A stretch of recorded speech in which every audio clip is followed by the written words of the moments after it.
Good evening, everyone. My name is Jordana Mendelson. I direct Espacio Culturas, and on behalf of Marina Garde, our assistant director, and our whole team, we are thrilled to welcome you to the first public event with Enrique Okenve, this year's Andrés Bello Chair at Espacio Culturas.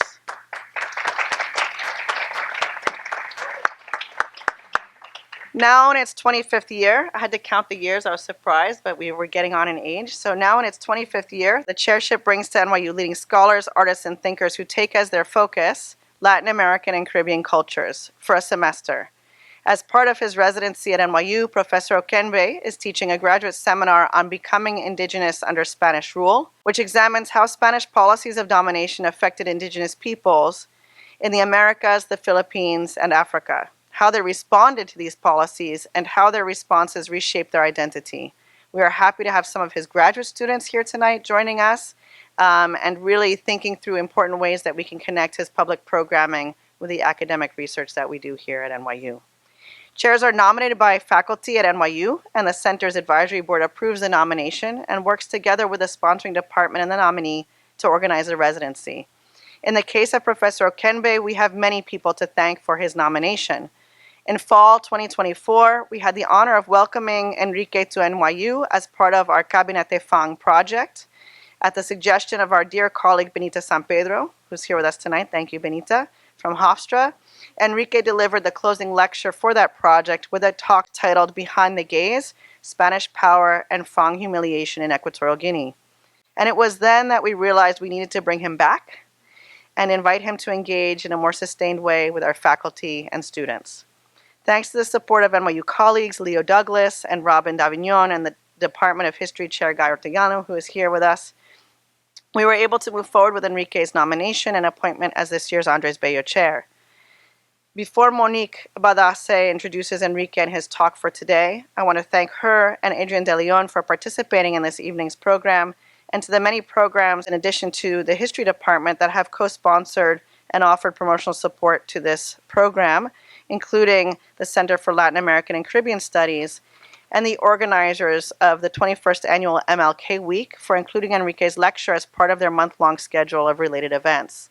If you're not aware of NYU's MLK Week and really what becomes a month-long celebration of Black history, I would encourage you to look at this year's and past programs. It's really a wonderful archive now of just a celebration of the principles that we hold really dear at NYU and at the center in particular. So I'm really honored that they would include Enrique's lecture in that program. Also mark your calendars. If you don't already receive our newsletter, please sign up for it, because on April 2nd to the 3rd, Enrique has convened a symposium called Contesting Indigeneity, Connecting Peoples, the Doing and Undoing of Domination Across the Spanish Empire. And on Thursday, April 23rd, we will be screening Urukurenda, a documentary by Penelope Anthines. So please put those on your calendar. And join us after this program for a light reception in the atrium. Now it is my pleasure to introduce Monique, who will tell you a little bit more about Enrique and his connections to our faculty.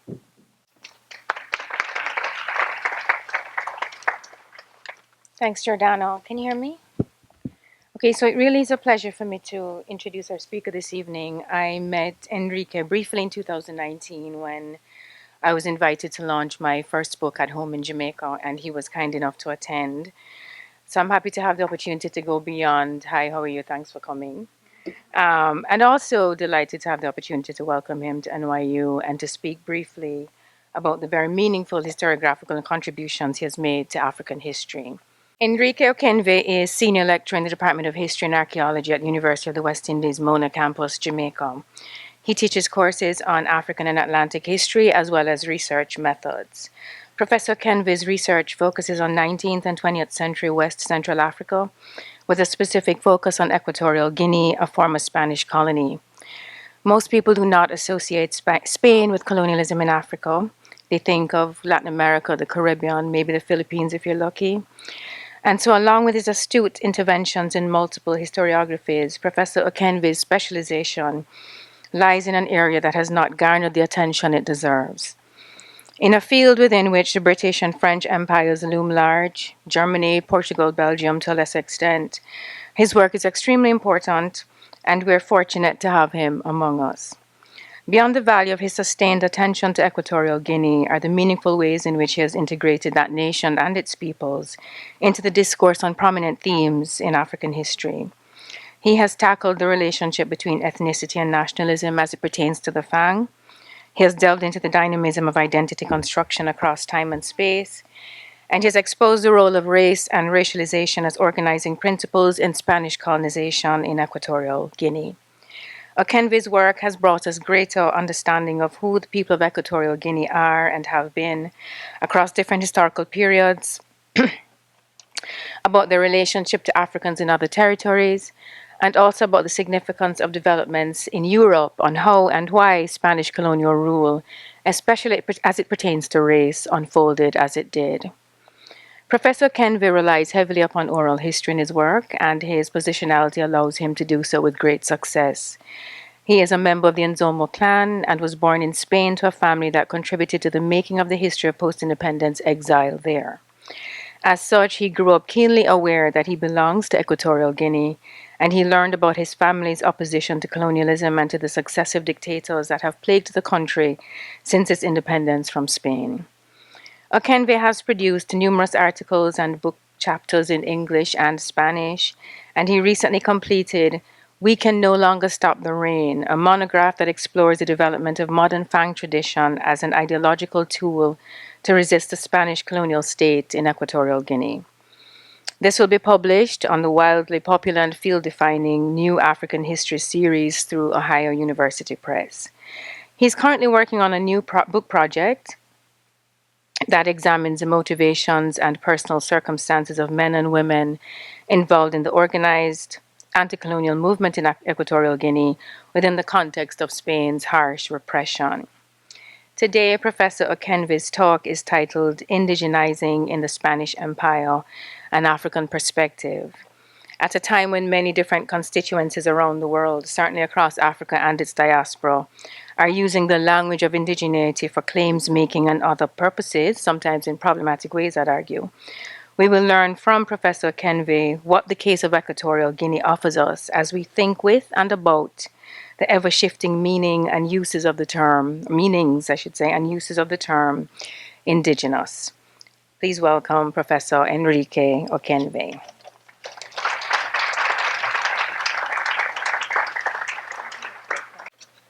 So good evening everyone. Thank you so much for coming. I'm very glad to have such a good turnout. I was just joking around the fact that Equatorial Guinea is not in the name of the title of the lecture. That might have made a difference. Oftentimes when you put Equatorial Guinea, people, I guess, try to figure out what it is and then think twice about attending. But anyway, thank you so much for coming here, and especially thank you so much to everybody at Espacio Culturas. It's been over a month. It's been very intense, a lot of discovery, all kinds of things, very warm welcome, minus the weather outside. But yes, the welcome has been warm, and I'm very happy to be here. Thank you so much also to Monique for your very kind introduction. I was just wondering, as you were talking, I did that. I was wondering if I did all that. And just like in relation to some of the things that you mentioned, I mean, I could just respond and maybe take the conversation in a different direction, but I won't do that. So let me just start with today's. It's called a lecture, but I think it's perhaps more of a discussion based on where I find myself with this project. I think Monique said something about what we can learn about these issues of indigeneity and identity and so on with regards to the experience of Equatorial Guinea. What I can say so far is that how much I've learned by looking at the experiences of the Americas and looking at the experiences particularly of the Philippines as well, in relation to my own understanding of experiences of indigenous Africans under Spanish colonial rule. So in that sense, this is still very much a project of discovery, still very much in the making. So let me start by making reference to the term indigenous, which is, as you are aware, perhaps a term which denotes some kind of empowerment in especially in recent decades, in the past 2-3 decades, has been reappropriated by those peoples and communities that were historically marginalized on the basis of their indigeneity. Now it has been reclaimed, and in many ways it is a term that empowers those who are the descendants of the communities that were subjugated on the basis of their indigeneity. This is, as I suggest with these words, a reversal of centuries-long marginalization. Centuries-long marginalization that began, of course, with the arrival of Columbus, the Castilians, the Spanish, as we know them today, in the Caribbean. A place where now I live. I never thought about it before, when I started my work. I mean, yeah, honestly. And again, just like you learn so much just by way of living in the Caribbean, learning about their history, I also learned so much about my own history, both the Spanish and the Equatorial Guinean history. So that is very interesting as well. But as I said, in the last few decades, we see the reversal of the attempts to reverse the legacy of indigenization or indigenizing, first by the Spanish and later by other European rulers. Right? And we see that, for example, being reflected in constitutions that now reflect the rights of indigenous peoples. We also see that reflected in the work of NGOs, the advocacy for indigenous groups. Of course, we also see it in the work of indigenous activists across much of the world, not just the Spanish-speaking world, but elsewhere and so on. And the reality in Africa is different, though. We have a different reality. We have a different reality because the term is not empowering in that way. It is in some ways rejected or not acknowledged in the same way that has been acknowledged in other parts of the world, despite we share similar history.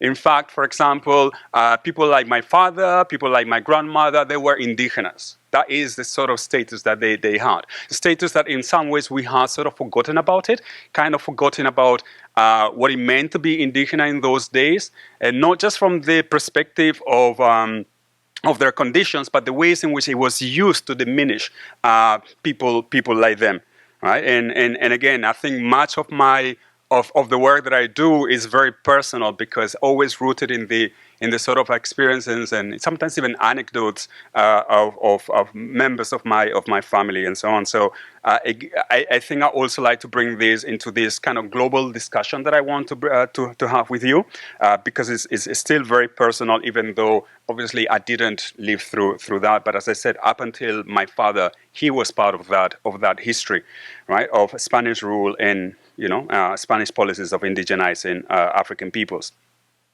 So there is a history of marginalization of indigenous peoples, peoples who were just peoples who belonged to different groups, communities, and so on. And over the process of colonization, they were turned into indigenous or indigens, right?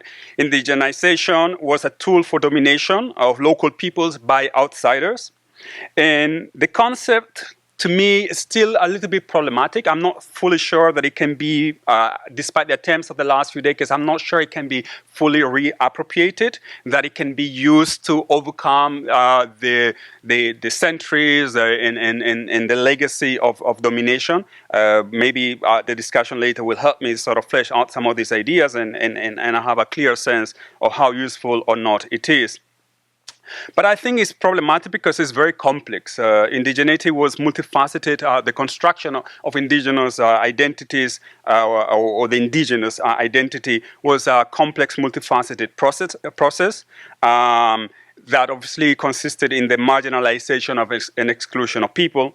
It was constructed during the colonial era, and of course, at the beginning of the arrival of the Spanish in the Caribbean and then the mainland Americas, but it continued evolving throughout centuries of colonial domination of those spaces that we know today as the Spanish Empire. One of the questions that I have is what would it take to dismantle all of that, the process of marginalization and exclusion that was built in relation to this notion of indigenous or indigenous identity. History, I think, in that sense, has a role to play. I think this is also perhaps why I became a historian. I became a historian because I was very much concerned with the realities of peoples in Equatorial Guinea And I thought that history had a way to explain it, and hopefully a way to sort of like think about new possibilities and so on. That conversation about past and future, which I think in some ways historians engage with. So is this in this history that I realized that we have a common history, the peoples of Equatorial Guinea, the peoples of the Americas, the peoples of the Asia Pacific, the Philippines, Guam, Mariana Islands, and so on. We have this common history. But it's an approach that it was not my sort of original approach. It was inspired by somebody. It was inspired actually by a student. It doesn't happen that much, especially not. I mean, no. I mean, don't get me wrong, but especially lately, I don't know. Maybe because I've been teaching for so long. So it's my problem, not the student's problem. So it was inspired by a student. Her name is Bianca Santa Roman. She's a Filipino fine arts student at Hofstra. And it was inspired after a talk that I gave, where I delivered at Hofstra, virtually, in this case. And the title of that talk was The Whites Must Go. Is an expression it's taken from, it doesn't really mean that, because the title in Fang, it's inspired by a Fang expression, Mitam Bayanake. Mitam Bayanake, which means that, yeah, the whites, but it's not really the whites, it's the Westerners, it's the Europeans, right? There's not really color in this expression. So that was I gave this talk, and it was a talk that spoke about the long for freedom, and a freedom that has not reached to us yet in Equatorial Guinea. And it was a talk that spoke about much of the work that I'd done, reflecting the Fang histories of colonization and their memories of humiliation. I realized that I use this word very much, but I think it's something that time and again, I continue to listen to the interviews, and time and again, I see these memories, painful memories of humiliation for the people, the men and the women who lived through those moments. Right? So I realized after a comment that she posed that our experiences were connected in ways that I had not really thought so much about. I had obviously thought about how we were connected through policies and rhetoric, the colonial policies and the colonial rhetoric, but not so much about how we sort of responded to this rhetoric and to these policies. And for that, I'm grateful for her question. And in a way, basically, that's why I'm here. So as I said, this is going to be a lecture or discussion, perhaps, more about dispossession, resistance, and connections, indigenizing in the Spanish Empire, and the construction of racialized legal categories. So the construction of indigenous identity or a legal category that served for the domination of local peoples by the Spanish in this case. So from the Indios, as the Spanish call indigenous peoples in the Americas, also in the Philippines, right? To the indigenous in the case of Equatorial Guinea. I guess it will be too much of a stretch to call black Africans Indios, and the Spanish didn't do that. I don't know why they did it in the case of the Philippines, but maybe something that I will learn in this discussion or later on. So their subjugation of these local peoples' communities was based on the autochthony, on the fact that they belonged to the land in which the Spanish had arrived, and these subjugations on the basis of the autochthony became permanent in many ways. Right? It was strange because it's a reversal of what in many societies happens. The fact that you are the first one to arrive means that you have more rights over the land. That normally, historically, has been the case. The right of first comer that we see in Bantu-speaking societies. For example, Zhang and Alene in our village, Beayob. The Beayob is known as Beayob Elamitui. Elamitui is the uncle of your great-grandfather, and he's the one who founded our village. And so on the basis of that, even though you had not been there yet, you had rights over that land. Those rights were taken in many ways, or the Spanish tried to take those rights on the basis of our indigeneity. Right, so I'm going to try to discuss this with you. Many of the questions that I have, obviously, I will not be able to answer them today, but at the same time, one of the things that I want to invite you is to participate in these ongoing discussions. In April, we're going to have, as Jordana has mentioned, the symposium, April 3rd, and then the film screening, the documentary screening on April 23rd. So let me start with a few ideas that are important for the work that I've done on Equatorial Guinea, on the farm in particular, and that I think are informing my understanding of the experiences of indigenous peoples in the Spanish Empire. So one is the notion of power. What is power? Right? Is a concept that we constantly use. Maybe we don't think so much about it, but I found this very concise explanation by the Jamaican sociologist M.G. Smith, and who told us that power is the capacity for effective action. I added the collective, not because I think the collective is important here. It's not just the action of an individual, it's the action of a group of people, a community, a population, and so on. And just as simply as that, if you're able to make this group of peoples to carry out the actions that you have in mind, then you have power over them. Power is then, therefore, this capacity for effective action. But power is contextual because this capacity for effective action is determined by the place in where we live, is determined by the moment in which we live. So power is not always the same. Power changes and so on. And as we will see with the arrival of the Spanish in the Caribbean first, we'll see how this power began to change. And this capacity for effective action, as I said, varies across time and space, and leads to my next idea, which is this notion of unacceptable power.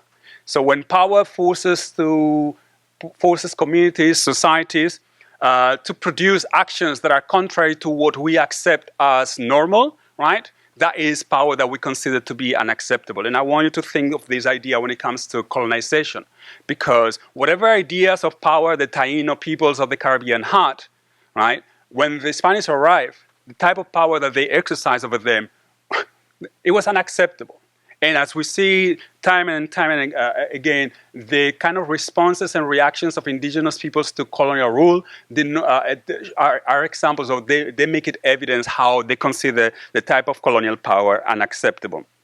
So what happens then when power is unacceptable? Where one of the things that we do is like we don't comply with power. We try to escape from this unacceptable power and escape physically if we can. And in some cases, we know that happened throughout the history of colonial domination, how communities or groups move into mountains and areas that were remote, trying to escape these forms of unacceptable power. And in some of the ways, we can react by trying to adjust and trying to manipulate the kind of new rules that colonizers are implementing. And I will talk about that also shortly.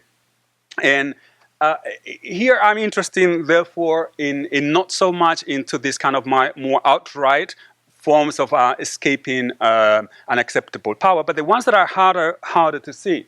And this is where I use James Scott's concept of hidden transcripts. That is, that when we as historians look into the past experiences of colonized indigenous communities or colonized societies in general, we have to try to see these kind of hidden or agendas or that are not visible to the colonizers and that are challenging colonial power through seemingly ordinary actions. So there are numerous actions that may seem ordinary, from the clothes that we wear to the type of religion that we accept and so on. But in the ways that we do it, in the ways that we dress, in the ways that we use those clothes, the clothing, or in the ways in which like we live and that religiosity, in this case Christianity, of course, we also kind of like reacting against particular forms of power. All right, so let me now discuss a little bit. I think you're familiar with this, so I will not take too long. The features of indigenizing, of indigenization, the process of indigenization. Of course, it started with the encounter of the Castilians with the Americas, the peoples of the Americas, that is, first in the Caribbean, as we know. And as we also know, we realize that the Castilians, the Spanish, initially what they were trying to do is just simply to trade. And we see that very quickly as they realized that they had arrived in the wrong place, not just for them, obviously, for the local peoples as well. right? As they realized this, they sort of had to switch gears very quickly, and they moved from what had been originally conceived as a trading enterprise to a different imperial venture. And starts, as we know, in the 15th century, the late 1400s, and it will last until the 19th century. And in the process, they will try to,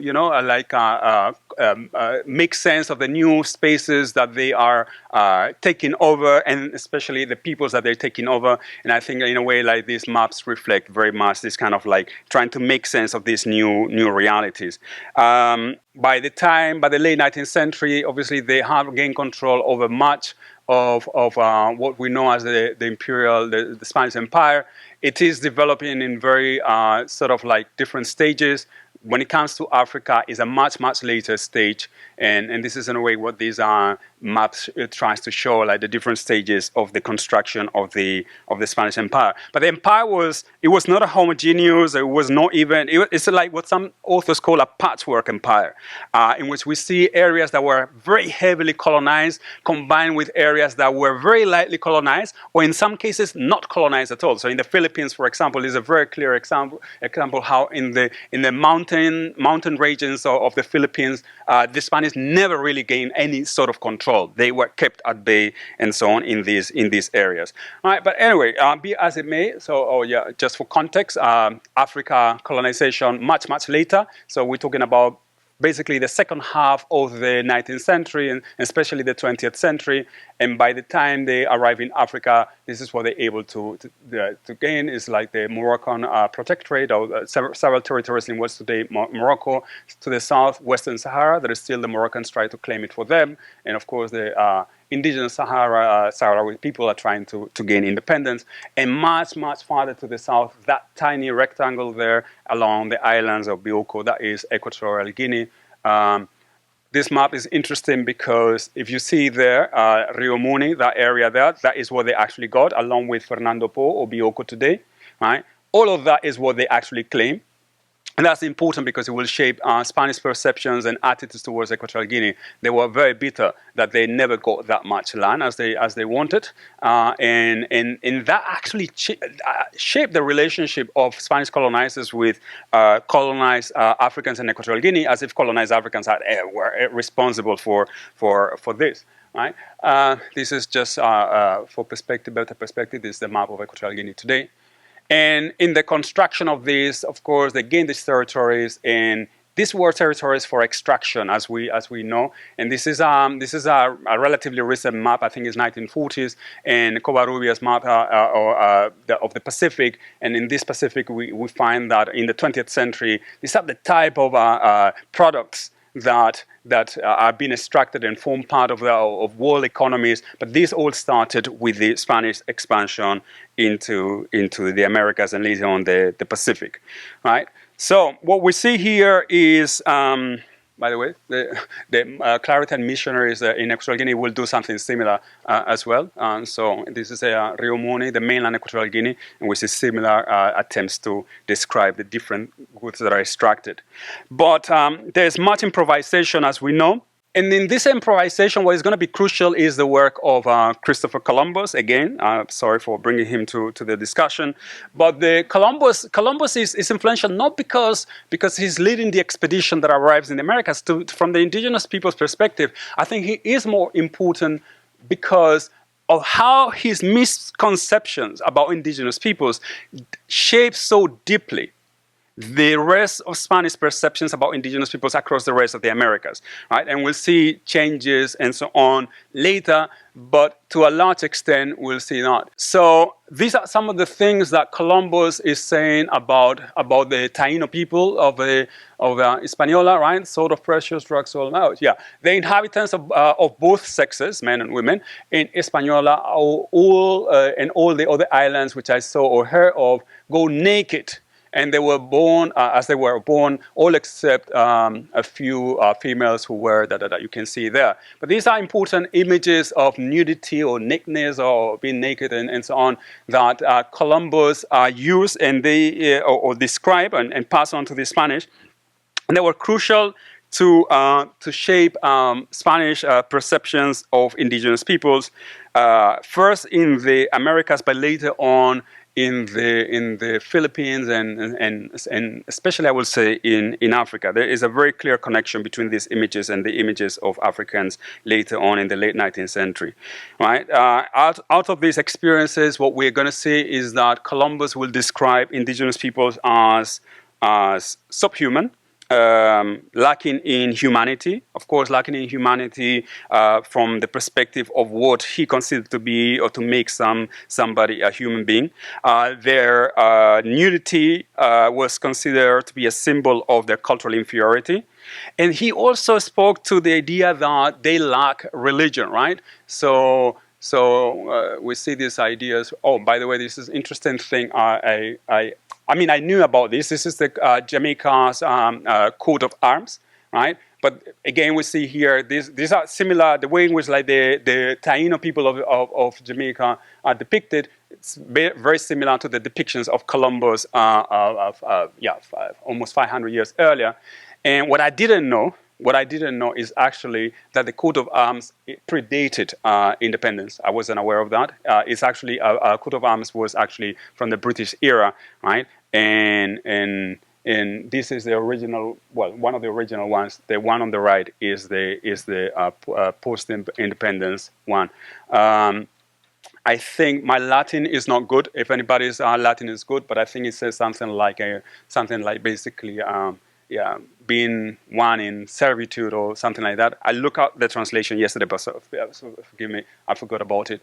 But this idea of being naked and nude make them inferior in the eyes of the Spanish, and I think these ideas will permeate future encounters with other indigenous peoples. Even though the realities that they encounter will be very different, there's still these ideas, original ideas, became very much fixed in the Spanish mind. So there is also the idea that they didn't have religion, and that not having religion obviously make them also willing to accept anything that they could be order and so on. Right? So they don't have religion, nor are they idolaters. They will do everything that is asked of them without questioning. That make them perfect subjects for enslavement. According to Columbus, as we know, the Spanish later on changed their mind because of the brutality and in which like they were treated, and especially the high mortality that they suffer as a result of the early policies in the Spanish Empire. So all of these led to a construction of racialized subjects. We know that initially it was characterized by the violence, and very early on we'll see attempts to minimize the violence, and we see that with things like the so-called laws of Burgos, which is a town in what is it, Spain, in the area of Castile today. And these laws and so on were attempts to minimize the brutality or to regulate the treatment of indigenous peoples. But in any case, the indigenous peoples will continue to be racialized, so their rights and obligations will be based on their identity as quasi-racial subjects, right? So the Indio or the Indian or later the Indigena will be a juridical category. But also will become a social typology. How they will be treated in society was not just determined by the laws; it was also determined by regular practices and so on. And all of these constructed, all of these ideas about who and what indigenous peoples were constructed through perceptions. So the perception was that they were obedient subjects, as I mentioned earlier. Right? They were also constructed through policies and practices like labor. So through the use of indigenous people's labor, we will see how they will be constructed as indigenous subjects. And in the process of all of this, we see that the indigenous peoples will become some sort of homogenized reality, right? And a homogenized ethnic reality and a homogenized social reality, in which like the Spanish simplify the complex realities of the Americas for ease of subjugation. And we'll see that regularization led to of course, initially the plunder and the tribute, and then different laws that made it indigenous people subject to tribute and labor obligations with regards to the Spanish. So labor and tribute will be crucial in the construction of these indigenous identities. And tribute will be crucial, not just from the perspective of the domination of the indigenous peoples, but also, as the Spanish put it, because it will be the price for their protection. So they will be protected from the abuses that are taking place in colonial societies, but in exchange for that, there will have to be a source of tribute and labor. All of these will be implemented, as some of you probably know, through the system of encomiendas, reducciones, and so on, where we see the control extraction of their labor. And also, this will be obviously spaces for assimilation of the indigenous peoples, in particular the conversion to Christianity, and in many cases with the collaboration of the so-called caciques, right? So the caciques, right, which are obviously a Taino figure in terms of authority. These are the so-called chiefs in Taino societies, but the Spanish will use this term. They will apply it across the Americas to refer to any figure of authority in these indigenous societies. These are images of the Philippines. It's the same thing where we'll see how labor will be crucial to the relationship between, in this case, Filipino indigenous people, in this case, well, indigenous or native indigenous, native Filipinos, and the Spanish. And as I mentioned, I think this idea of homogenization of reality is very, very important. How we have all kinds of different ethno-linguistic groups, an incredibly diverse landmass, which is the Americas, and how it will become simplified by way of indigenizing the peoples that live in these spaces. So peoples will be divided into indigenous people versus the Spaniards, and later on, of course, there will be a little bit more complexity because other groups will emerge as a result of colonial interactions. So to this, of course, conversion was crucial, right, to the process of indigenization, the protection that they will be offered. This is one of the books that serve to sort of like rationalize and provide kind of instructions to how to convert indigenous peoples. Which was, as I mentioned, a crucial element of the indigenizing process. This is now bringing this discussion to much later period. This is late 1800s, early 1900s of the 20th century. This is a depiction. Let me just bring a little bit closer. Translation reads something like, this is the Pamwe. Pamwe is how the Spanish call the Fang people, right? So he's a Pamwe individual. He's an anthropophagus. Basically, he's a cannibal, and he basically says that he, along with other members of his tribe, as the article mentioned, ate his wife and so on. These are depictions, of course. The myth of Fang cannibalism to this day still kind of very, very, very powerful. But in the way that you see the interaction of the Spanish with African people, particularly with the Fang, by the way, in Equatorial Guinea, images of the backwardness, primitivism of the indigenous peoples, in this case the Fang, will still be very powerful as a way of justifying colonial domination. I mean, I always look at the face of this man and just like one day I would like to know who this person is. Sometimes I'm not even sure if this is a Fang person based on the attire and so on. But I don't know. I don't know where the picture was taken and how it was taken, right?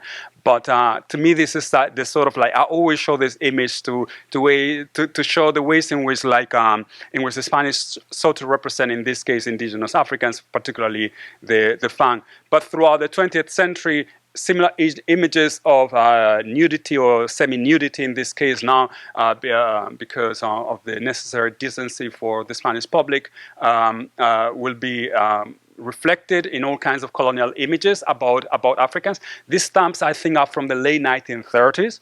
right?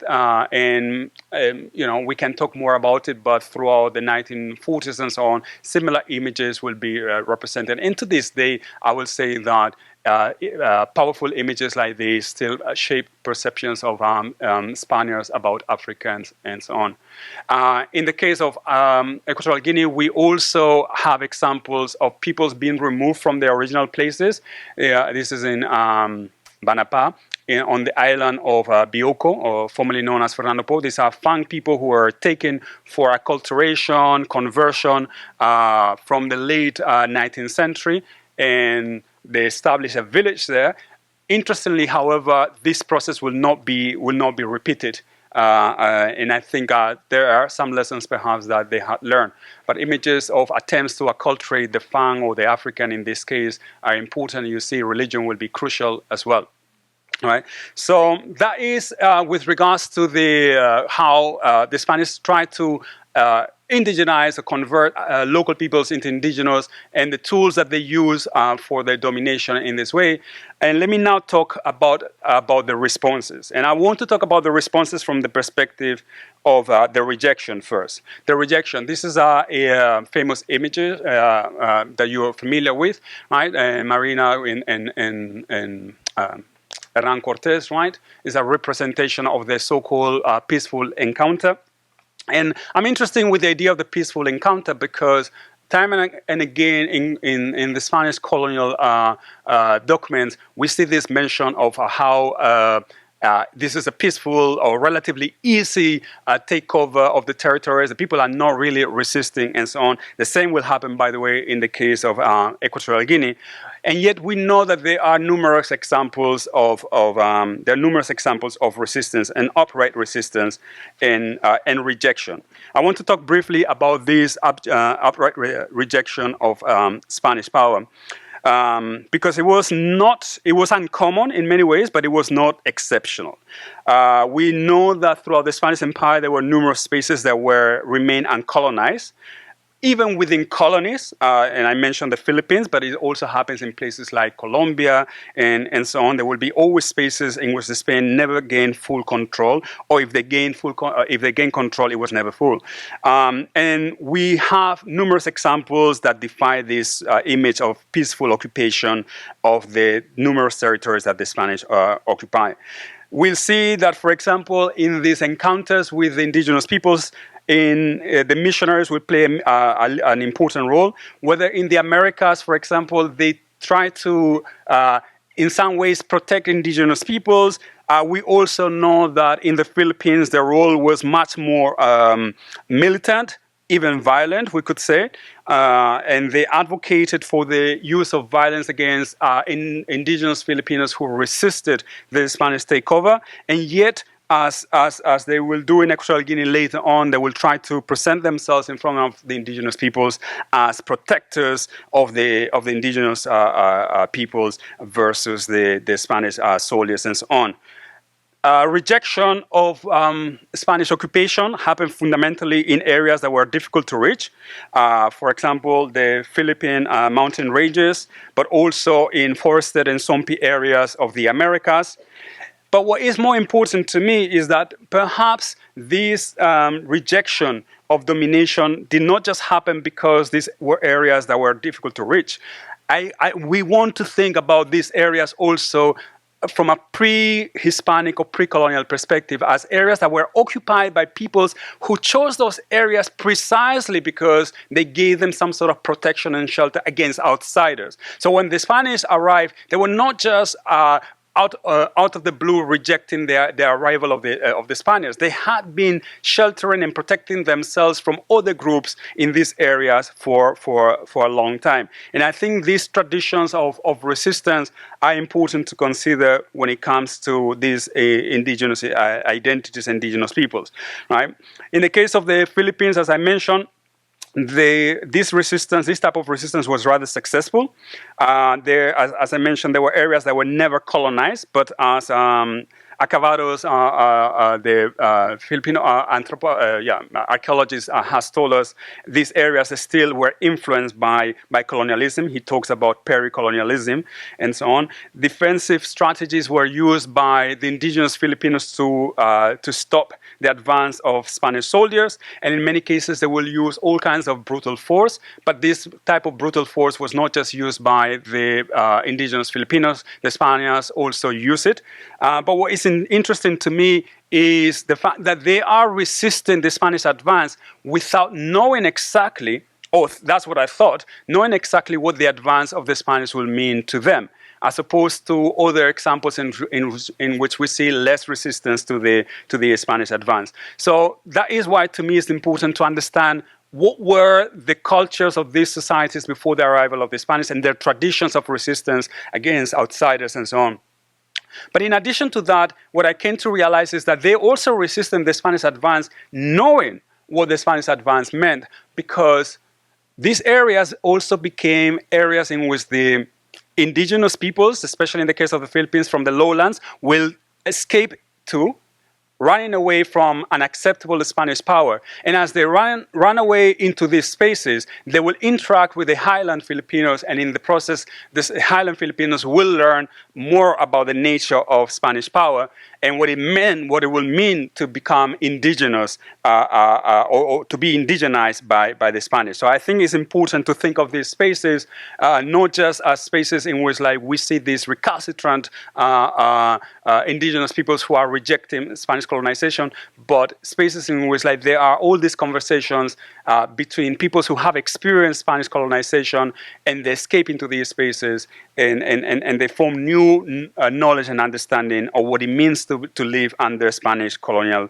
rule. So we see that in the case of the Philippines, but we also see in other spaces, as I mentioned, in northwestern Colombia, for example, in the Chocó region, resistance was not as enduring. After 130 years, the region was taken over, but still the tradition remained in the way that Spanish never managed to consolidate the control over the area. So the advance of Spanish language, social customs, religion was somewhat kept in check. So from this experience, it makes more sense what the Spanish the type of strategies they took to Equatorial Guinea. This is a comment in La Guinea Española, which is a missionary fortnightly magazine that was published basically from the beginning of the 20th century all the way until the 1968, 1969. And there is an excerpt here where it says, I must insert here two brief observations on the colonial policy in mainland Equatorial Guinea, that is. Observe there. In the Philippines, it was observed how counterproductive the placing of detachments, military detachments, next to missions could be. Well, in Guinea, the lessons of that experience have been completely disregarded. Well, that is how the presence of, how the endurance of the Filipino resistance against Spanish incursion shaped Spanish approaches to the takeover of Equatorial Guinea. And from that perspective, what we can see that the attitudes of peoples in Equatorial Guinea to the Spanish takeover were not as outright violent, or that we don't see that sort of clear-cut rejection. Partly because the arrival of the Europeans was partly welcome, because Africans, especially from the mid 19th century, had been trading with the Europeans, and in a way they welcome these kind of exchanges. So the presence of the Spanish, just like the Germans and the French before, was sort of welcome. Obviously, what was not welcome is what will happen after they establish themselves there. But I think I would say that in some cases, what we see here is how that sort of dependence on European products sort of facilitated the colonial incursion into the African space, in this case, Equatorial Guinea. We have a few cases in which, indigenous peoples, in the case of the Bubi, for example, we know that King Moka try to limit his contact and the contact of his community with the Europeans, with the Spanish, with the outsiders in general, to be honest. In the case of the Fang, a little bit later, we'll see some elders who try to limit also the contact with the Europeans. That part, I'm not so sure why, but it did happen, right? But what we see is that these attempts to distance themselves from the Europeans, they were not very successful. We don't see this kind of continual resistance in Equatorial Guinea, as we see it in the case of the Philippines or areas of the Americas, at least from a military perspective. And one of the things that we know is that out of the lessons that they learned in the Philippines, the type of violence or tactics that the Spanish will use will be way more violent than may have been called for. And we see that colonial officers in Equatorial Guinea will use exemplary violence inspired by this long history of armed resistance in the Philippines.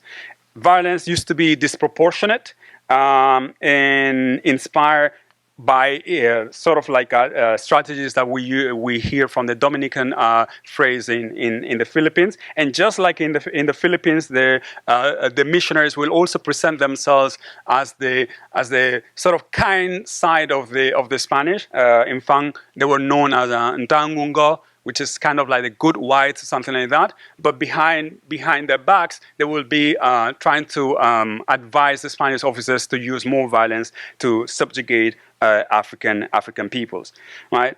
So from the Americas, in the Philippines, the Spanish took lessons like gift giving to take over these territories, to convince these people that they have to accept their presence, also barter and so on. But yet what we see is that throughout the entire period, there will be generalized resistance to the unacceptable power of the Spanish. I want to talk, these are images of that original sort of exchanges.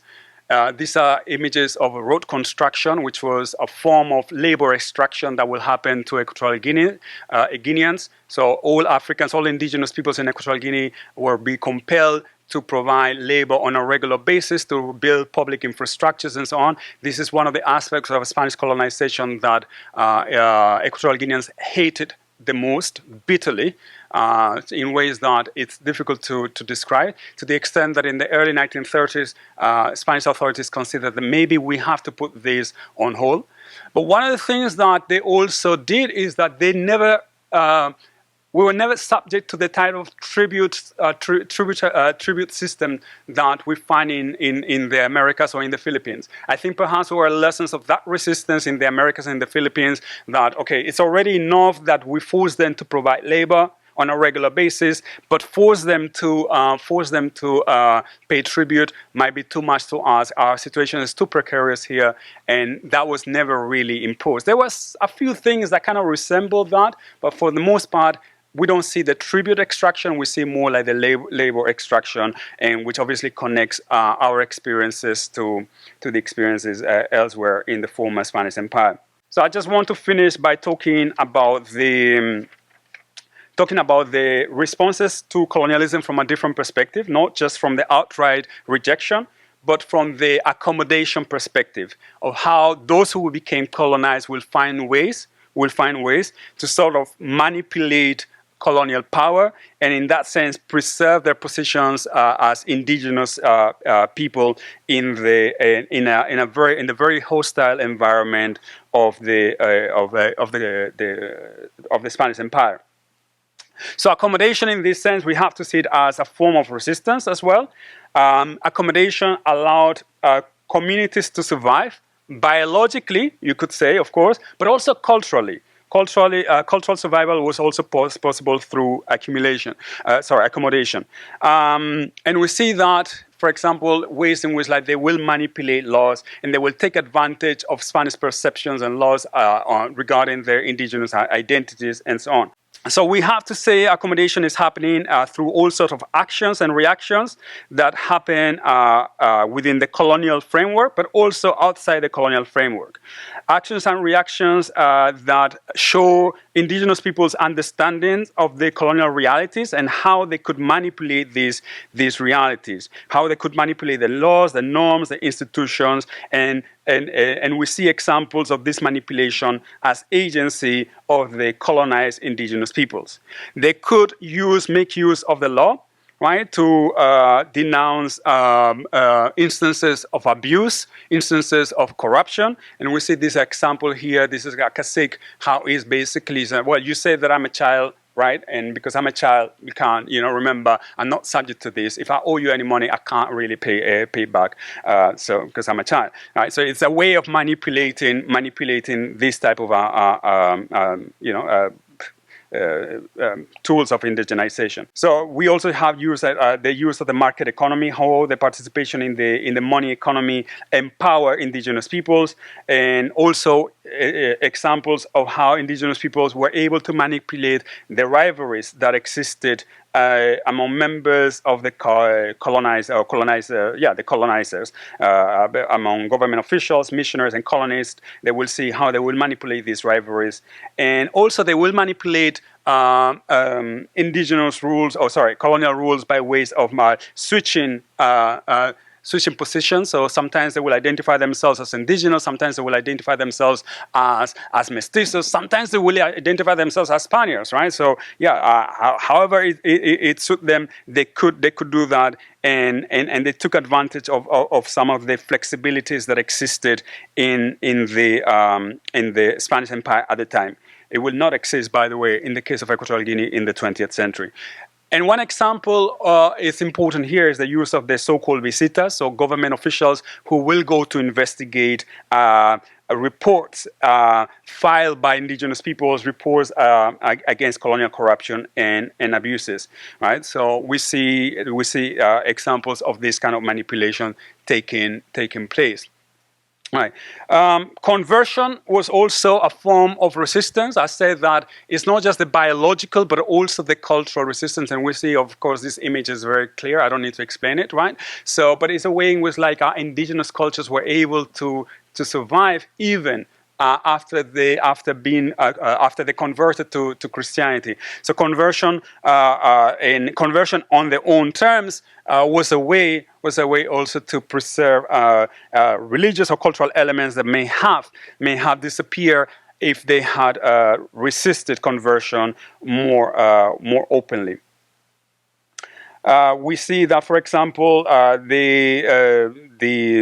the Spaniards had given all kinds of prescriptions to convert and to make effective the conversion of the indigenous peoples, but that obviously wasn't so effective. And I want to talk just about urban spaces. Urban spaces were a crucial, important part of the Spanish Empire, and how indigenous peoples moved into these spaces. They migrated into these spaces as a way of escaping the type of more oppressive conditions of domination that existed in the rural areas, and escaping to these spaces, they will be able to take advantage of the opportunities that colonial rule or the colonial systems also provided. That is, colonialism was from the perspective oppressive, but at the same time, colonialism created new opportunities that did not exist before, right? In some cases, and that indigenous peoples will take advantage of.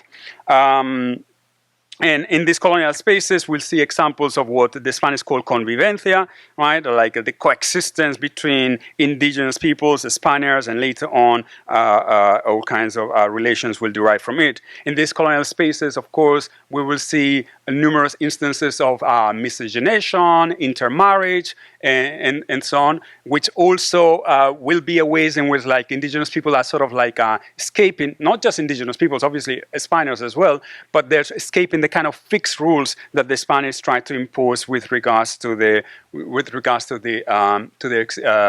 existence within these colonial spaces. So we see how indigenous peoples accommodated the fun ways to maintain their cultural expressions and their identities within these spaces, right? And we see it in the Americas, but also we see in the case of the Philippines some extent. This is an image of Guam, I believe, in which is described as Indians as well. They also use that terminology in Guam, right? So here I just want to talk about, or just want to mention a couple of questions, because accommodation, what did accommodation meant? In some cases, it meant acculturation and participation in colonial societies. And I wonder if growing acculturation and participation of Indians in the colonial economy, in the colonial institutions, over the long term, make them less indigenous. Right? Make them mestizos, as some people may refer to. Right? So accommodation had its power, but it also, I think we have to think of it as accommodation as had its limits with regards to their identities. Does this accommodation also mean that indigenous in the context, does it mean in the context of this history of marginalization and resistance? That is, as we see that they are becoming more assimilated, does it mean that they are less indigenous? I think those are questions that are relevant. And from the, okay.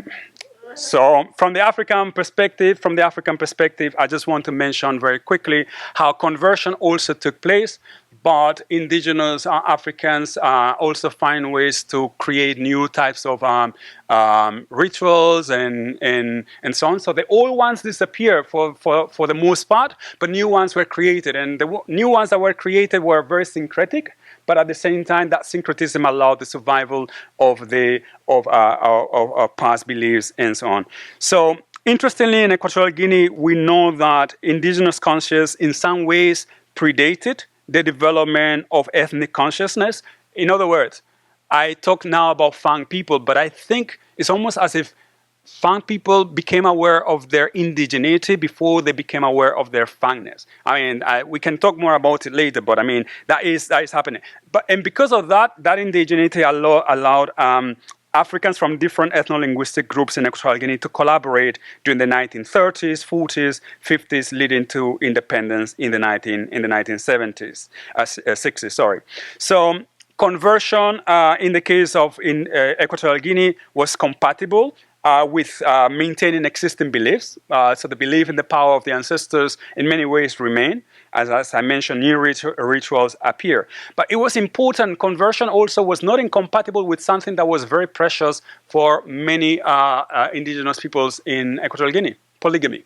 So polygamy was able to survive because it was like it did not prevent the people. The Spanish authorities never prevented or banned polygamy outright. They tried to discourage it in many ways. So conversion did not exclude polygamy, and in that way they were able to maintain institutions that to them were important.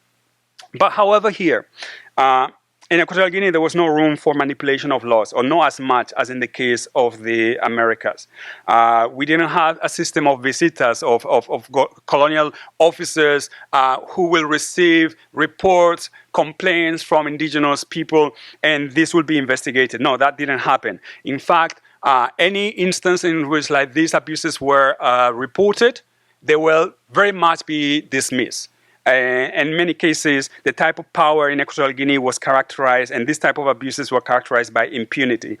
Very rarely, if ever, colonial or colonists, Spaniards in Equatorial Guinea will be punished for their misactions, for their abuses, sometimes for killing people through brutal beatings and so on. That will never be, I mean, and colonial reports talk time and time again about histories of cover-ups of these instances and so on. It was not really accepted at the official level, but there was not really repercussion for those who committed these crimes. There was lesser room for assimilation, limited room for assimilation in the case of Equatorial Guinea, limited room for miscegenation. In fact, intermarriage was never legal, right? In the case of Equatorial Guinea, the children of illicit relationships between a black woman and a white man, a Spaniard, they will not be considered, will not be recognized by the Spanish men in most cases, and also there was very limited room for manipulation of racial typologies. So in that case, yeah, if you're black, indigenous, you couldn't escape that. It's just like it's not. You don't see the kind of flexibility that some historians describe with the case in the case of the Spanish Americas, and limited room also for the inclusion of local economy. So the indigenous peoples in the Americas, they included some of their economic activities into the colonial economies. That's not so much the case of Equatorial Guinea. In fact, I will tell you something. The extent of separation and segregation is evident even in the food. So there will be food, the food of the African food will be considered just like indigenous food. And Europeans will never consume that type of food. Right? So I remember, for example, when I was young and visited, one of the things that they'll tell about me, because I was coming from Spain, is ajimbong. It means that, but he eats cassava, which I mean, because that was significant, because the Spanish will never eat cassava, right? The local products will never be consumed or eaten by the Spanish. So there was segregation to that level. And when it came to the limited room that there was for assimilation, one of the symbols of assimilation was being able as an African to consume olive oil and coffee, because there will be like sort of like segregated type of products for Europeans or civilized Africans, and obviously the ones for Africans, lesser quality and so on. So just to conclude, finally, to dominate the peoples of the Caribbean, mainland Americas, Asia, Pacific, and Africa, Spain simplified the incredibly diverse social and ethnic realities of these territories. It did so through the creation of a racialized hierarchical order of domination that from the start was contested and reshaped by the responses of indigenous peoples, from outright resistance to manipulation of colonial norms and institutions. Adjustments to indigenizing policies and practices were forced by indigenous contestation, as well as the dynamic, fluid nature of colonial realities. As indigenous actions and reactions forced continued adjustments, the system of racialized domination became more rigid, perhaps perfected in the eyes of the Spanish. It is this more rigid system of domination, racialized domination, that Africans in Equatorial Guinea had to deal with. By the time the Spanish took over this portion of Africa in the second half of the 19th century, assimilation was mostly denied, and there was barely any room for the integration of African religions, customs, economies in the colonial reality. By accepting their subservient position, individuals, African individuals that is, could be integrated to varying degrees in the colonial society. But their cultures remain excluded as permanent symbols of their subjugation. Their so-called primitive nature, almost impossible to escape from, justified indigenous African subject status. In Equatorial Guinea, there was no room for mestizaje, cultural or biological. One had to remain indigenous. While the actions and reactions of indigenous peoples in the Americas and Asia Pacific contributed to, quote-unquote, perfecting the system of racialized domination, they also made this system more illegitimate than ever. In Equatorial Guinea, the indigenous Africans who tried to accommodate to colonialism soon realized how limiting accommodation could be, how difficult it was to escape their racialized marginalization. This is why, within the space of a generation, they accepted that the Spanish had to leave. The experiences of indigenous peoples elsewhere in the former Spanish Empire show us that to exist is to resist, that sometimes we just have to keep on existing and wait for the tide to change, so we can overcome the oppressive conditions created by racialized domination. But there's a price to pay for this resisting or existing, right? Part of this price is erasure and the destruction of who you are, who we are. And I guess it is much more than that, as we began to realize the effects that just a few decades of domination in the case of Africa and centuries in the case of the Americas can have regarding the marginalization and exclusion of indigenous peoples and communities, the legacy of this marginalization. Let me just say something that I said about Equatorial Guinea a few years ago. The African could only aspire to escape his imperfection by renouncing his culture, his fangness, his boobiness, his Indoeness, his Africanness, thus becoming a European, or what the Fang referred to as Ntang. Throughout the colonial period and afterwards, this has been a common aspiration due to the material benefits that individuals and their families could derive from it. Yet one does not get the impression that most Equatorial Guineans aspire to completely renounce their cultures. Mastering, rather than embracing the ways of the Europeans, was the goal. At the same time, the social value of the African individual in Equatorial Guinea is fully appreciated today if he's still able to partake in village celebrations, speak the local language, eat the local food. This is one of the complex legacies. This is one of the complex legacies that the Spanish discourse of domination left in Equatorial Guinea.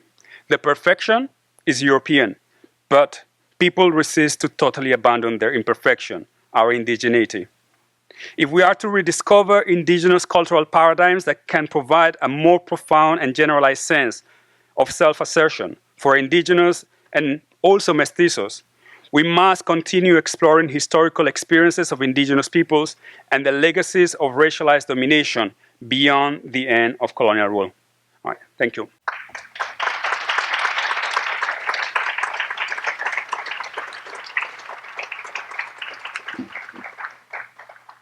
I guess I want so for context, I'm a specialist in the Philippines, so I've written mostly on late 18th century to the present, so everything from the Bourbon administration, the 7 Years' War, American, Japanese, and then the post-colony in the Philippines. So this is the place and position from which my questions will be posed.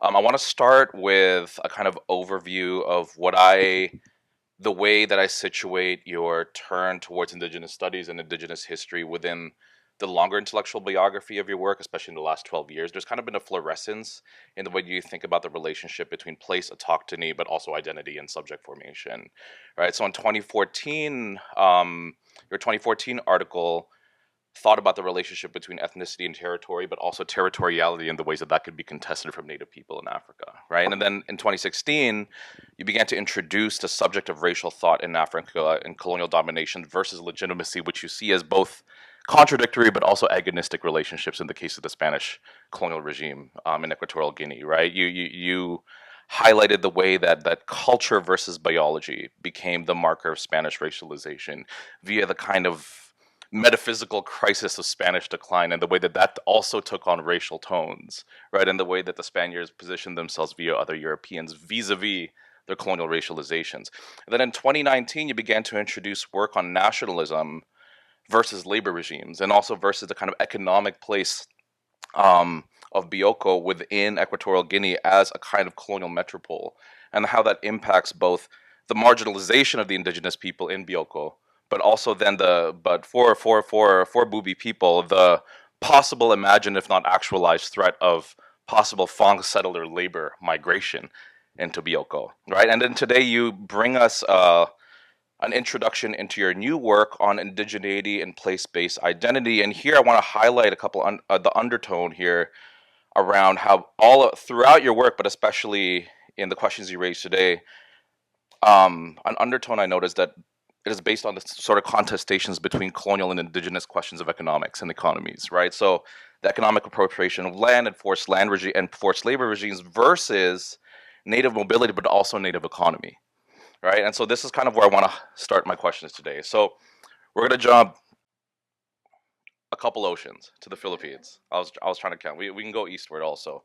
And I want to clarify something around indigeneity in the Philippines before I ask this question. So first, as a corrective actually to Stephen Acabado, so he gets paracolonialism from an earlier work, which is Una Paredes, who writes on Mindanao in the south, and she's thinking about a far more complex relation actually there in terms of the mountain indigenous people, Muslim indigenous people, right, who are delegitimized of their indigeneity via Islamophobia, kind of colonial, post-colonial Islamophobia, right? And then Christian settlers, and she calls them, and then Acabado also therefore calls them settlers, right, very directly from the central but also the northern Philippines. And so in the Philippine context, there are two expressions of indigeneity. You kind of touch on both of them, but I want to clarify them because I do think this helps your case in Equatorial Guinea. So the Indio especially it started to crystallize by the late 18th and early 19th century, came to signify the Christianized lowlands native, right? The one who was converted into Christianity, subjected to polos y servicios, the ones who were reducidos, right, into various barrios and around parishes, right, who live, bajo de la campaña, etc., right?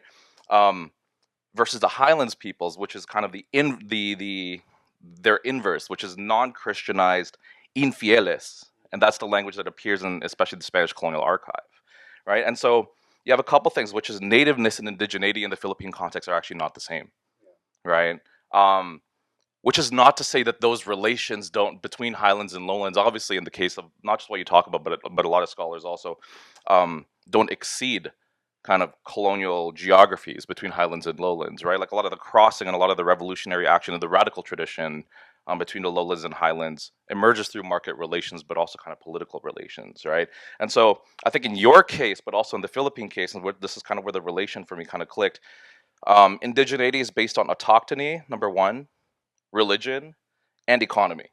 And likewise, blackness in the Philippines, which is about black indigeneity in the Philippines, is based on phenotype, right, proximate Africanness, religion, and the racialization of swidden agriculture, right, slash and burn agriculture, right? And so it's the various positions via colonial economy that I see both in the Philippine differentiations between indigeneities and in your case, right, and the kind of the kind of economic but also political geography and the metropolitanization of Bioko impacted in different ways the various indigenous peoples come to be constructed as having relationships or distances or proximities from the kind of Spanish civilized subject.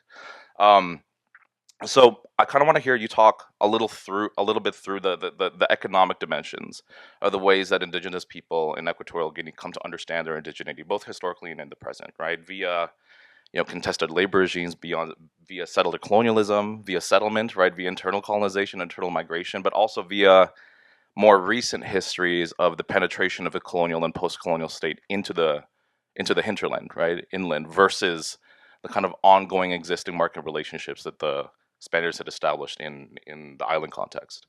So, Um, all right, so let me see if I can actually answer this question. But no, I was just thinking, because I was still thinking through the notion of indigeneity, especially with regards to the Equatorial Guinea, and just like for context. I think I need to explain something that I didn't have time to explain. In the situation of Equatorial Guinea, what you have is like two fundamental legal status that apply to Africans. One is the emancipado, which is basically emancipated, somebody who has become a legal adult, right? Versus the indigena. The indigena remains always as a minor, as a dependent.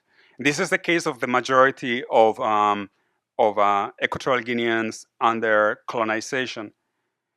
And actually, I just want to mention also that there was very limited room. I didn't have time to show the couple of slides, but our colleague Celeste Munoz has been working on this and shown some statistics about how few Africans were actually acquired this status of civilized or emancipado, as the Spanish will refer to it. And to me, that's interesting because the small minority of emancipados, of this kind of assimilated people, never lost touch with their communities. Maybe because obviously in the case of Equatorial Guinea, colonization was very short-lived, and which is one of the amazing things about it is we're talking about basically, in many cases, 60 years of colonization. And it's hard to believe because of the deep transformations that took place. But if I think of some of these Fang emancipados, for instance, they were deeply attached to their communities. And even today, when I'm thinking of urban Fang people, they're still deeply attached to their communities. This is like your sense of self cannot be detached from the communities, from the rural communities, from your village. Basically, it's the village. That is your homeland, basically. And it cannot be separated from that. So you can be 30 or 40 years living in in Equatorial, in Spain, for example, when the time comes, you have to go back. You have to go back to your original place. So it's tied to space, to physical space. And it was the same before. I'm thinking of, I mentioned Elamitui before. I remember Okenve Mituyu, who is my great grandfather. When he died, or when he's about to die, or when he feels that he's dying, this is a very a special thing. Like every time that somebody feels that dies in Equatorial Guinea, they make these calls and so on. But in the past, it's the same thing. They think, I feel I'm dying, so you take me to. So Beayob is our village now. When he feels that he's dying, you have to take him back to where he was born, to the place that he feels attached to. So it's strange because sometimes I've said that our indigeneity is not really based so much on space because we're itinerant, we move. Which is still today makes it difficult to conceive these notions of indigeneity as attached to land. So when Fang people move to Bioko, it's no different from the movements from way back. We were not always in the place that we are today. So the space, it was there for people to move into and to create new relationships and so on. And so that idea of indigeneity in Equatorial Guinea today is problematic from that perspective. And from the perspective of the Bubi, it makes total sense. Right. They're an island people. Right. And actually an island people that try to preserve their quote-unquote isolation for a long time. I think because they had a tradition of interaction with outsiders, and they were way more aware of the dangers of those interactions than, for example, the mainland peoples.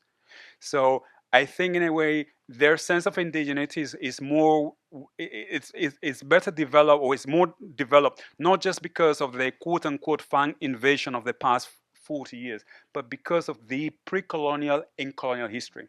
Because they were displaced, and they were displaced not by the Fang. They were displaced by the Creole communities.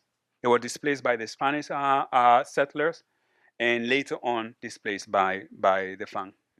Yeah, I want to pick up on something you said around indigeneity being, and I'll use the very specific definition that the literary scholar Juliana Hupagis at the University of Minnesota offers us, which is, in the Alaska context, indigeneity and Asianness are actually weaponized against each other to delegitimize Alaska Native claims to land, place, territory, and sovereignty. And the way that she describes it is that according to the colonial logic, indigeneity is out of time, and Asianness as migration is out of place.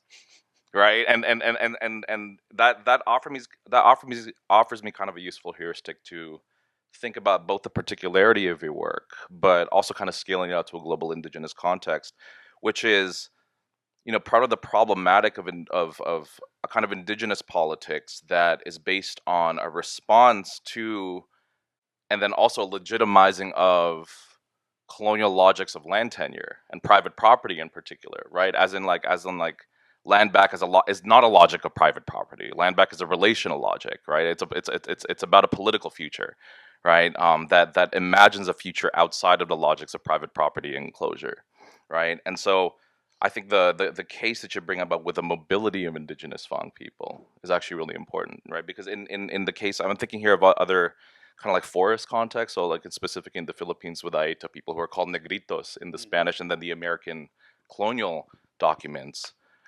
It is their imagined unrootedness to place via their blackness, right? Which then predisposes them to enslavement and labor in the Spanish colonial context that delegitimizes their place. But a lot of contemporary activism is kind of refusing the logic of trying to claim a specific territory around like where they belong, right? Rather trying to claim rather trying to argue for and then protect the preservation of Swidden agriculture and other kinds of hunting practices, right? Which is mobility based, right? I didn't have a question there. It was kind of more of. It was kind of. I was wondering if I didn't get it. Yeah. Let's do audience before, so we can have a bigger conversation. I had a question as to the number of enslaved Africans who were brought to the Caribbean, the Philippines, in Latin countries, or what is now known as Latin countries, the majority of slaves were actually brought there. I think only like 5% were brought to what we now know as the United States. What do you think is the reason for the continued colorism that seems to be pervasive in those? I understand why it's here, but in those countries. Sorry, in which countries? I should say the Caribbean, the whole Caribbean diaspora, the Philippines, even. If so many African slaves were brought there, why do you think that that is still pervasive in this day and age? There are a few. There are a few, for example, a few Caribbean people here that might be better able to answer that question I'm not Caribbean, than so than me. But it is persistent. All I can say, it is persistent, and part of it, by the way, in these. Okay, I'm not going to answer your question because it will be another lecture and not one that I'm really qualified to share with you. But I can answer this that in the process of racialized domination, blackness is part of that process of racialized domination. So just like indigeneity has not been dismantled, and the legacy for indigeneity has not been dismantled, it hasn't been dismantled in the case of blackness. It's still pervasive. It's very visual, and perhaps very short answer to your question is perhaps is that we don't think enough about it, and perhaps and this is part of the reason why I became interested in the issue of indigeneity, because indigeneity was about dispossession, it was about marginalization, and the fact that we, for example, in places like Equatorial Guinea, but in general in Africa, we've forgotten about that, how our dispossession and marginalization was attached to the fact that we were indigenous, right? It is still problematic today because it makes us very little aware of the types of abuses and how the legacy of these abuses remain today. So in the post-colonial context, Africans, just like indigenous peoples in the Americas, in the Philippines, they are subject to those legacies, and with very little reflection in the case of Africa, for instance. I think the indigenous peoples in the Americas and in the Philippines, and through their activism, have become more aware. In some cases, like the Bubi in Bioko, because indigeneity gives them an intellectual tool in a way of resistance. I think I mentioned to you the other day when we were talking, is that when we were indigenous in Equatorial Guinea, we were better able to resist. I mean, if I think about Equatorial Guinean people, they had a very clear sense of who the enemy is and what they're fighting against. As the colonizers left and the logics of domination change, but the legacy doesn't go away, then we lose sight. It's like it's not clear how we are being dominated, and once you don't know how you're being dominated, then it's very difficult to fight against it.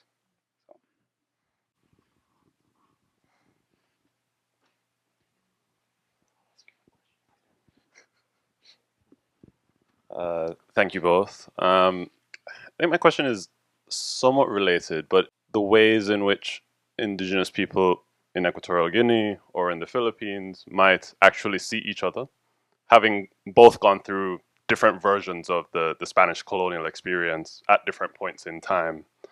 I'm curious the extent to which there is kind of a knowledge or appreciation of that. I think you see in certain communities that have been colonized by other groups. So, say for instance, Barbados is currently making a big effort, I would say, to collaborate much more with the African continent, right? I'm curious about the ways in which there are kind of connections between those groups that were colonized by the Spanish over different periods of time, whether that is happening or is not happening, and maybe the ways in which what you just described, Enrique, actually plays into why it may not be happening to the extent that maybe it should. Yeah, just very quickly to that, because I think it's interesting, and that's partly what is it informs my interest in the topic, is the fact that these experiences connect us. And I think, I mean, I was just as I was thinking about, I was reading the materials and stuff like that, I was thinking, well, if I had known this, when I was talking to these men and women in the early 2000s, men and women who lived through colonization, those experiences of humiliation, if I had known, if I could have shared with them that, the same thing, in the Americas, the same thing in the Philippines, and see that in a way, part of the humiliation. When you mentioned the title of the book is that soon will be published. We can no longer stop the rain. It comes from a Fang expression, that this saying of like there was a time when our ancestors, our forebears were so powerful they could stop the rain. With today, so this is my take now. It's like, well, if that was the case before, definitely not the case now. We can no longer stop the rain, right? But so we can't stop the rain. We have become powerless. And that's part of I think, the humiliation of colonialism. It's almost like hard to believe how did they manage to do this to us. And I think if they had known these histories, right? If they know these histories, they will know that, well, it's just centuries in the making. I mean, it took all of this trial and error, all these contestations and so on, to learn these techniques of domination. So by the time it reaches Africa, it's easy. And also, as I mentioned, we also left the door open because, yeah, what's wrong? Yeah, come over, trade. Let's exchange things. Obviously, you didn't know what was going to happen after. Yeah, I guess I really appreciate your question because I had a related question about your place, like doing this kind of scholar activist work in the diaspora in particular, and thinking about the kind of globality of indigenous activism, right? Both in terms of trans-indigenous exchanges, but also diasporic exchanges. So I'll speak from the Philippine context, which is, so there's like indigeneity, there's like multiple threads of Filipino transnational activism. So number one is a transnational activism that kind of thinks of the Philippines as a static moniker and a static geopolitical entity, right? And so you're Filipino, which means you speak Tagalog, Manila's your capital city, etc. Not true, right? Most Filipinos don't speak Tagalog. Most Filipinos are not Tagalog. In fact, most Filipinos are indigenous, right? And not within that colonial metropole, right? And so number one, there's that kind of state to state, nation to nation diasporic work in which Filipino activists, both in diaspora all over the world, especially in the United States and in the Philippines, have historically learned from African American struggles in particular, right? Like especially Black Power movements have really influenced Filipino radical organizing. Number two, Maoist traditions elsewhere in Southeast and East Asia is huge, especially in rural and diasporic organizing.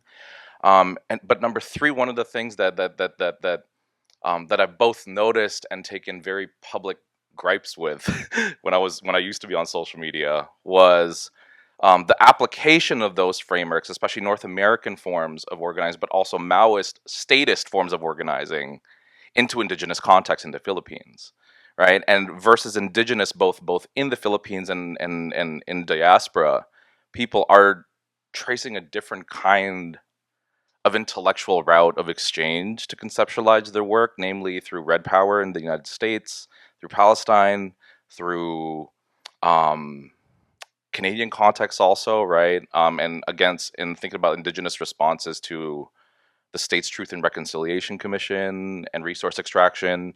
Hawaii is a huge place also where they do a lot of that exchange, right? But so much more room can be made for these other kind of global South, global indigenous contexts.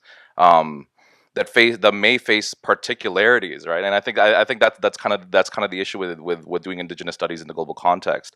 There's a temptation, especially in North America, to export the context to other global South contexts, right? Thinking about the ways that settler states in the global North work, thinking about the ways that colonial metropoles work in the global North, and thinking about subjugation in the colonial context. It's the particularity that actually allows for that trans-indigenous exchange. I think Filipino activism of all those registers can learn both from Latin America for the antecedents and the contemporaneous aspects of colonial domination, but also from broader global South context, including Africa and the Indian Ocean world. Yeah. This question is directed to Enrique Okenve.